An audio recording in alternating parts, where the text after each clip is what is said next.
नमस्कार। The world this week में बहुत बहुत स्वागत। अगर इस बार की बात करें तो हमारे जो सुर्खियां इस हफ्ते की रही हैं हमारे अपने देश में, एक तो एसआईआर को लेकर के जो सुप्रीम कोर्ट का जजमेंट आया है उसके क्या मायने हैं। दूसरी बात कि अभी रिजर्व बैंक ऑफ इंडिया ने गवर्नमेंट ऑफ इंडिया को डिविडेंड दिया है, इसके क्या मतलब होते हैं।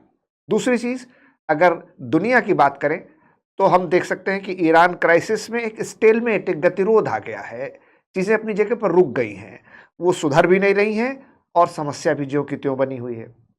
फिर अमेरिका के secretary of state Marco Rubio अभी भारत आए और उन्होंने भारत और अमेरिका के बीच जो रिश्तों में थोड़ी दूरियां, थोड़ी तल्खियां, थोड़ा बर्फ जम गई थी, उसको पिघलाने की कोशिश की है। इन्हीं तमाम मुद्दों पर बात करेंगे हमारे पॉलिटिकल साइंस और इंटरनेशनल रिलेशंस तथा इकोनॉमी के head of the department Abhishek sir के साथ। अभिषेक, ज़रा व्यूअर्स को बताएं कि ये जो आरबीआई ने गवर्नमेंट ऑफ इंडिया को डिविडेंड दिया है, ये क्या होता है, इसका प्रोसीजर क्या है, क्या ये एक रूटीन रेगुलर होने वाला प्रोसेस है या इस बार चूंकि इकोनॉमी में कुछ दिक्कतें हैं इसलिए किया गया है, ये पूरा मसला क्या है, ज़रा हमारे व्यूअर्स को बताएं। जी सर, डिविडेंड को एक आसान सी भाषा में आप समझ सकते हैं, जो आरबीआई के पास सरप्लस होता है। हाँ, तो आरबीआई के पास इनकम के सोर्स हैं। हाँ, जब इनकम का सोर्स आरबीआई का बढ़ने लग जाता है, जैसे क्या क्या है इनकम जैसे फॉर एग्जांपल आरबीआई के इनकम के सोर्स होते हैं, जैसे नोट छापने पर भी हाँ आरबीआई की इनकम होती है जी, कि जब वो नोट छाप रहा है तो उसकी जो फेस वैल्यू है और जो प्रिंटिंग कॉस्ट है, उसका जो डिफरेंस होता है, वो आरबीआई की इनकम मान ली जाती है। बिल्कुल ठीक बात है। प्लस आरबीआई बॉन्ड में इन्वेस्ट करता है, चाहे वो इंडियन बॉन्ड हो चाहे वो विदेशी बॉन्ड हो। आरबीआई बैंकों को लेंड करता है, मनी लोन देता है। आरबीआई डॉलर सेल आउट करता है, वहां से पैसा कमाता है। तो नंबर मल्टीपल सोर्सेज हैं। तो बिमल जलान कमेटी बनी थी। बिमल जलान कमेटी ने आरबीआई को रिकमेंड किया था कि आपके पास 5.5 to 6.5% ऑफ योर एसेट हमेशा रिस्क, कंटिजेंसी रिस्क को मैनेज करने के लिए होना चाहिए। इतना आपको रखना है। इसके ऊपर जो आप जाते हैं वो आप सरप्लस कर लीजिए, डिविडेंड कर लीजिए, वो आप गवर्नमेंट को ट्रांसफर कर सकते हैं। तो ये एक एक्सरसाइज होती है कि जब सरकार को पैसे की जरूरत होती है तो वो आरबीआई से ये सरप्लस अमाउंट ले लेता है। Under the act of RBI act 1934 section 47 इस बार जो आरबीआई ने डिविडेंड दिया है गवर्नमेंट को, वो 2.37 लाख करोड़ रुपया, शायद अब तक का सबसे बड़ा अमाउंट है। अब सबसे बड़ा अमाउंट है जो आरबीआई ने गवर्नमेंट को दिया। अब क्वेश्चन ये उठता है कि गवर्नमेंट को ये पैसा क्यों चाहिए, क्या जरूरत पड़ गई गवर्नमेंट को। जब कभी गवर्नमेंट का एक्सपेंडिचर बढ़ेगा due to number of reasons, तो गवर्नमेंट के पास दो ही ऑप्शन होते हैं अपनी इनकम को बढ़ाने का, या तो पब्लिक पर टैक्स लगा दे या तो बोरोइंग कर ले। अब गवर्नमेंट इसके अलावा भी, apart from these two options, government के पास एक और ऑप्शन है कि वो आरबीआई से उनका सरप्लस ले ले, डिविडेंड ले ले। तो आरबीआई, जब कभी कभी गवर्नर आरबीआई के थोड़े एंटी गवर्नमेंट होते हैं तो वो आनाकानी करते हैं देने के लिए। जैसे मुझे याद है जब फाइनेंस मिनिस्टर थे आपके जेटली साहब, तो आरबीआई के साथ उनका बहुत बड़ा पंगा हो गया था इसी डिविडेंड को लेकर के। जेटली साहब ने धमकी भी दे दी थी आरबीआई को मीटिंग में। और अगर गवर्नर ठीक ठाक है, आप ही के उसके हैं, अगर इक्वेशन गवर्नमेंट के और आरबीआई के बीच अच्छी है तो दे देते हैं। तो अल्टीमेटली इस पैसे का गवर्नमेंट यूज करती है अपने डेफिसिट को कम करने के लिए। इधर ईरानियन क्राइसिस की वजह से ऑलरेडी गवर्नमेंट के एक्सपेंडिचर बढ़े हैं। जो 3F की बात निर्मला सीतारमण जी ने की है, फ्यूल, फर्टिलाइजर और फॉरेन एक्सचेंज। गवर्नमेंट को फर्टिलाइजर पे सब्सिडी देनी पड़ रही है, ह्यूज सब्सिडी। हाँ, ह्यूज सब्सिडी। लगातार फर्टिलाइजर के रेट महंगे होते चले जा रहे हैं रशिया और यूक्रेन क्राइसिस की वजह से और ये स्ट्रेट ऑफ हार्मूज के बंद होने की वजह से। दूसरा, पेट्रोल महंगा होता चला जा रहा है, गवर्नमेंट को देखना है। और फॉरेन एक्सचेंज लगातार कम होता चला जा रहा है, नया इन्वेस्टमेंट आ नहीं रहा और जो है वो लोग विड्रॉ कर रहे हैं। आपके इंडियंस, जितने आपके देश के अपने इंडस्ट्रियलिस्ट हैं, वो विदेशों में जाके पैसा लगा रहे हैं। आपके कोई पैसा ही नहीं लगा रहा है, तो फॉरेन एक्सचेंज आपका कम होता चला जा रहा है लगातार। अब ये जो डिफरेंस है इनकम और एक्सपेंडिचर, जिसको हम फिस्कल डेफिसिट कहते हैं, इसे कैसे पाटा जाए, इसे कैसे कम किया जाए, उसके लिए गवर्नमेंट आरबीआई से सरप्लस मांग लेती है। उसी को हम डिविडेंड कहते हैं, जो आरबीआई ने ट्रांसफर किया। ठीक बात है।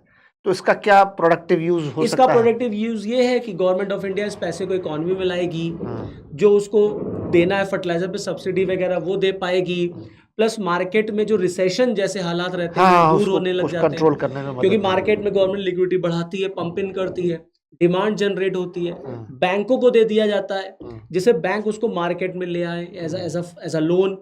तो अल्टीमेटली जो इस समय ईरानियन क्राइसिस की वजह से जो रिसेशन के जो हालात हैं, मंदी का जो दौर है हाँ, उसको निपटने में मदद निपटने मिलेगी में मदद करता और है। मार्केट में कुछ लिक्विडिटी, कुछ हाँ, इकोनॉमी का कैश फ्लो हाँ। बढ़ेगा। अब गवर्नमेंट के पास पैसा है तो गवर्नमेंट हाँ, उसको मनी को हाँ, मल्टीप्लाई करती वेलफेयर, है, डेवलपमेंट, वेलफेयर के। इंफ्रास्ट्रक्चर कहीं पर भी खर्च कर और सकते हैं। ये गवर्नमेंट का एक्सपेंडिचर इसलिए भी बढ़ता है क्योंकि ये सरकारें जो ये फ्रीबीज वाला कल्चर है, हाँ, ये ये बहुत इकोनॉमी को डेंट डैमेज पहुंचा रहा है, करता है। डैमेज कर रहा है।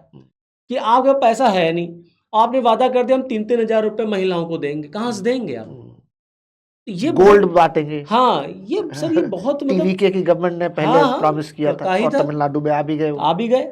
आप देखिए कोल्ड कलर टीवी देंगे, फ्रिज देंगे, एसी देंगे, कहाँ से दे देंगे आप? अब वो दरअसल हर पॉलिटिकल पार्टी करती है, बट सर इकोनॉमी के लिए ये बहुत मतलब डैमेजिंग होता है। डैमेजिंग है। तो ये तो इकोनॉमी इससे पॉलिटिकल सस्टेन, पार्टीज और हमारी पॉलिटिकल लीडरशिप को सोचना हाँ पड़ेगा। सोचना चाहिए कि हम वही वादे करें जो हम निभा पाए। हाँ, या पॉलिटिकल पार्टी के फंड से दीजिए। फंड से दीजिए, आप ये फालतू की बात काम करके फिर आप कहते हैं आरबीआई से हमें सरप्लस है, तो इसीलिए आरबीआई चिढ़ता है, आरबीआई देता नहीं है सरप्लस। ठीक भी है। और भाई आप पॉलिटिकल पार्टी के फंड से तो देते नहीं है, टैक्स पेयर मनी को आप ऐसे लुटा रहे हैं। लुटा रहे हैं। और सर अभी आप देखिए, अभी रिपोर्ट भी आई थी जिसमें अगर हम सदर्न और नॉर्दर्न स्टेट्स को देखें तो उसमें जो मतलब टैक्स टू जीडीपी, ये डेब्ट टू जीडीपी है, उसमें अगर देखेंगे सदर्न स्टेट्स का बहुत ज्यादा हो रहा है, बहुत ज्यादा हो रहा है। तमिलनाडु उसमें सबसे नंबर वन पे टॉप पे है। इतने सारे आपने वादे कर रखे, तमिलनाडु, केरला, पश्चिम बंगाल वगैरह। अभी बंगाल में भी बीजेपी आई, उन्होंने भी तो वादा किया ही है। बिहार में भी 10,000 रुपए महिलाओं को ट्रांसफर कर रहे हैं। तो आप बताइए, आरबीआई से आप डिविडेंड ले लीजिए और उसके बाद उसको बांट दीजिए, ये मुझे लॉजिकल नहीं लगा। बिल्कुल ठीक बात। आप सेक्रेटरी ऑफ स्टेट अमेरिका के अभी भारत आए मार्को रूबियो, जी हाँ सर। उनकी विजिट को किस तरह से बहुत देखते हैं? प्रोडक्टिव विजिट रही इनकी जो आए। ये दरअसल मेन इनका पर्पस इंडिया आने का था क्वाड फॉरेन मिनिस्टर्स की मीटिंग को अटेंड करना, क्योंकि इस साल हमारे यहाँ क्वाड शेड्यूल्ड था जी। 24 में हुआ था जी। 25 में भी भारत में था, लेकिन ट्रम्प आए नहीं। फिर ये हुआ 26, अभी 26 में भी क्वाड फॉरेन मिनिस्टर्स की मीटिंग हुई है। तो क्वाड फॉरेन मिनिस्टर्स की मीटिंग का जो मेन क्रक्स रहा, जो हाईलाइट रहा, वो तो ऑब्वियस सी बात है, इंडो पैसिफिक में चाइना को कैसे रोका जाए, इसीलिए बना ही था। एनर्जी सिक्योरिटी, क्रिटिकल मिनरल्स वगैरह, इन सब पर बातचीत हुई। लेकिन सबसे इम्पोर्टेंट जो रहा है वो for the first time quad का एक ज्वाइंट इंफ्रास्ट्रक्चर प्रोजेक्ट लॉन्च होगा, बंदरगाह बनेगा, पोर्ट बनेगा फिजी में। अच्छा, ये तो बड़ा इम्पोर्टेंट है। बहुत इम्पोर्टेंट है सर, एग्जाम के लिए बहुत इम्पोर्टेंट है, बच्चों के लिए भी, और एक व्यूअर्स के लिए, मतलब एक अवेयरनेस के लिए बहुत इम्पोर्टेंट है ये जानना। अब वो फिजी में क्यों जा रहे हैं, और उस पोर्ट का क्या स्ट्रेटेजिक या इकोनॉमिक कमर्शियल यूज होगा? उसका स्ट्रेटेजिक इंपॉर्टेंस और इकोनॉमिकल इंपॉर्टेंस सर ये है कि that will provide alternative route to strait of Hormuz. जो ये हार्मूज का चक्कर चल रहा है, इसको देखते हुए ये डिसाइड हुआ है।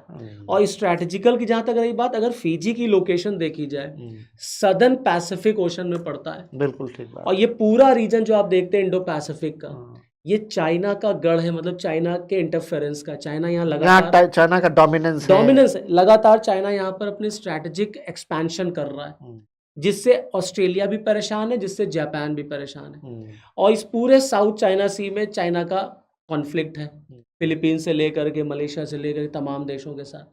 इसीलिए फिजी ने भी चाइना के मिलिट्री प्रेजेंस का विरोध किया था।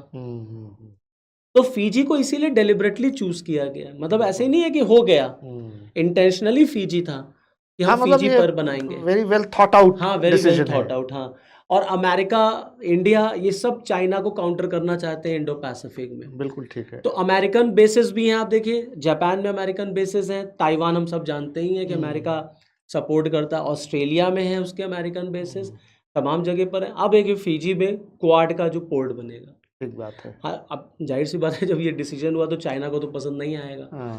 तो चाइना तो हमेशा ही क्वाड के अगेंस्ट ही रहा है। तो उनकी तरफ से धमकी भी दी गई है कि ये जो ब्लॉक पॉलिटिक्स है, this can create tension in Asia. अच्छा, हाँ। तो हमारे भी जो MEA है उसने कहा कि quad is not against any geography, मतलब किसी देश के खिलाफ या किसी देश को टारगेट नहीं करता क्वाड।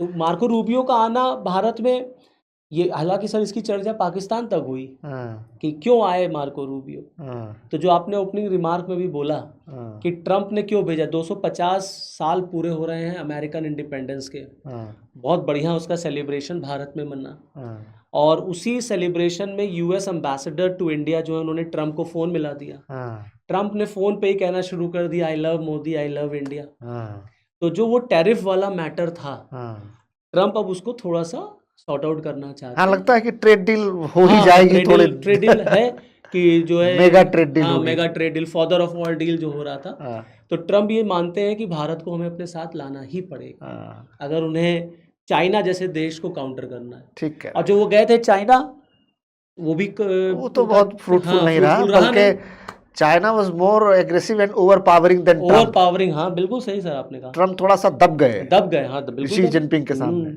और ताइवान के मैटर पे तो शी जिनपिंग ने कह दिया कि आप बिल्कुल अलग रहिए। अलग रही है। हाँ और उन्होंने ताइवान से कह भी दिया कि हम 12,000 किलोमीटर तुम्हारे लिए लड़ने नहीं आएंगे। और जो वो आर्म्स वगैरह दे रहे थे, हाँ, उसको भी उन्होंने कहा that we will overthink this. तो मतलब शी जिनपिंग की टावरिंग पर्सनैलिटी हाँ, ट्रम्प पर भारी पड़ी। उसी के बाद ट्रम्प टावर दब गए। और ये था भी सर कि China will have upper hand, उस समय जब मीटिंग चल रही थी। ठीक कह रहे हैं। उसी में ये मार्को रूबियो फिर अब भारत आए थे, दौरा करते कुछ डैमेज कंट्रोल करने डैमेज कंट्रोल। अच्छा, कल वो सुप्रीम कोर्ट ने एसआईआर को वैलिड और अपहोल्ड कर दिया और इलेक्शन कमीशन को लगभग सभी आरोपों से बरी कर दिया। जी। और कहा कि ये कॉन्स्टिट्यूशनल ड्यूटी है और election commission free fair election के लिए जो कर रहा है बिल्कुल सही है, इसको करना भी चाहिए। इसको आप कैसे देखते हैं? सो इंडियन डेमोक्रेसी में इलेक्शन तो बहुत इंपॉर्टेंट पिलर होता है, बिना चुनाव के लोकतंत्र कैसे होगा।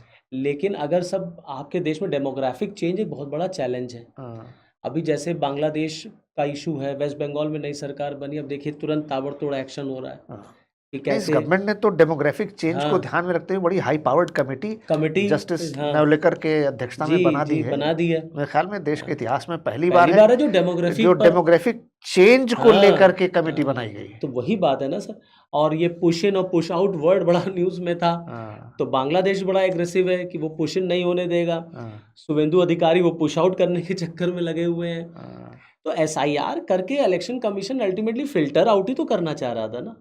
हाँ, ये अलग बात है सर, जिनके नाम कट गए अब उनको भी क्या कैसे होगा। तो उसके लिए ट्राइब्यूनल जो उन्होंने बनाया है, जुडिशियल ऑफिसर्स के पास वो जाएंगे और जो एक मल्टी स्टेज प्रोसेस है, ये बात बिल्कुल इलेक्शन कमीशन को इंश्योर करनी चाहिए कि अगर कोई भी फर्जी वोटर जो देश का नागरिक नहीं है उसका नाम न जुड़े, या जिनके वो दूसरी जगहों पर ट्रांसफर हो गए हैं, चले गए हैं, शिफ्ट हो गए हैं, जिनकी डेथ हो चुकी है, मतलब मतदाता सूची का शुद्धिकरण हो, सही हो, परिष्कार हो, परिमार्जन हो, लेकिन एक भी जेन्युइन वोटर छूटना नहीं चाहिए। ये भी कॉन्स्टिट्यूशनल ऑब्लिगेशन है। सही बात। इलेक्शन कमीशन के लिए ड्यूटी है भाई उसकी। तो सुप्रीम कोर्ट ने जो एसआईआर को जस्टिफाई किया है वो तो ठीक ही है भाई। एसआईआर के खिलाफ भी कोई नहीं है और होना भी नहीं चाहिए, क्योंकि हम अपने देश के नागरिकों की पहचान ना करी तो हर देश का कर्तव्य है जानना कितने यहाँ के हैं, कितने विदेशी हैं, कितने बांग्लादेशी हैं। जो बांग्लादेशी उनको भगाओ यहाँ से। बिल्कुल ठीक बात। वो आपके संसाधन को लूटते हैं सर। बिल्कुल। तो अल्टीमेटली जो भी जजमेंट आया है वो ठीक है। अब सवाल दुनिया के सामने जो सबसे बड़ा Hormuz crisis, Israel, America, Iran का, ये किसी एक करवट बदलते दिख नहीं रहा है और एक तरह से स्टेलमेट गतिरोध की स्थिति आ गई है, ब्लॉकेट बना हुआ है। लगभग पिछले कई दिनों से कोई अटैक भी नहीं है, लेकिन हॉस्टिलिटी भी पूरी बनी हुई है। इसको आप किस तरह से देखते हैं और क्या होगा? इसका रिजल्ट ही नहीं निकल रहा। कोई रिजल्ट नहीं। 28 फरवरी से आई थिंक शुरू हुआ था और आज देखिए अब आप ये मई एंड है। 28 मई आ गया। कोई आज हम लोग वीडियो शूट कर रहे हैं टुडे से 28 में और कोई रिजल्ट नहीं है इसका। 4 महीने हो गए, जो कि लग रहा था कि 4 हफ्ते भी नहीं चलेगा। अमेरिका तो यही कह रहा था कि 2 दिन में हम रिजीम चेंज कर देंगे, ये कर देंगे, वो कर देंगे। एक तो इसमें पाकिस्तान बीच में पड़ा, वो जो मीडिएटर का रोल प्ले कर रहा है उससे होना कुछ नहीं था, वो फालतू बीच में आया। दूसरा ये जो ट्रस्ट डेफिसिट है, अमेरिका की शर्तें ईरान को नहीं पसंद है, ईरान की शर्तें अमेरिका को नहीं पसंद है, और अब straight of Hormuz double block हो गया है। जो पहले इस लड़ाई के पहले खुला हुआ था सबके लिए, अब वो ईरान ने भी ब्लॉकेट कर दिया और अमेरिका ने भी कर दिया।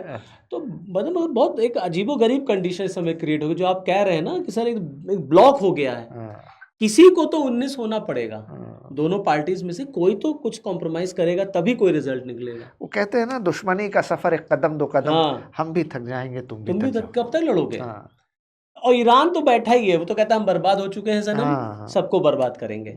और जितने गल्फ कंट्रीज हैं वो भी कम नहीं है। हाँ। सऊदी अपना फायदा देख रहा है, यूएई अपना फायदा देख रहा है। अब तो शायद इसमें जो है कतर मीडिएशन का काम कर रहा है। हाँ, मतलब हालांकि बैकडोर चैनल डिप्लोमेसी तो बहुत लेवल पर चल रही होगी, लेकिन ऑफिशियली तो कतर भी कर रहा हाँ, है। तो अभी तो मुस्तफा खामनेई का एक वीडियो भी रिलीज हुआ था, इसमें वो पहली बार पब्लिक के सामने आए थे, जिसमें उन्होंने कहा कि ईरानियंस को रेडी रहना चाहिए, अमेरिका और इजराइल जो हैं वो ईरान में रिजीम चेंज करने की पूरी कोशिश करेंगे फिर।